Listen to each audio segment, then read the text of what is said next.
সবাই মিলে এত মেহনত করছেন, লক্ষ লক্ষ মানুষের। কারো কি একবার উচিত বলে মনে করলো না যে বাংলার ঐতিহ্য এটা, তাই না?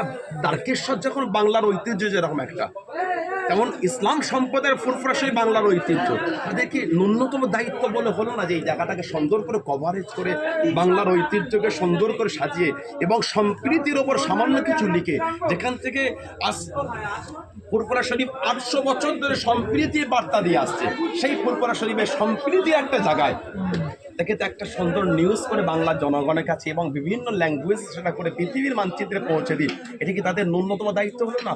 আমার এটাই চিন্তা এসেছে, যদি আপনি এখানে সামান্য পরিমাণ অশান্তি দেখেন, কিছু দেখেন, মিডিয়াদের খবর করতে সামান্য সময় দেরি হবে না, বাট এই খবরগুলো তারা কভার করবে না। এবং এর জন্য আমরা দুঃখিত নয়, আমরা খুশি। ওই সমস্ত নোংরা মিডিয়াদের নিউজে আমাদের খবরটা না আসাই উচিত, যাদের চিন্তা সবসময় ধর্মের মধ্যে অশান্তি লাগানো। এই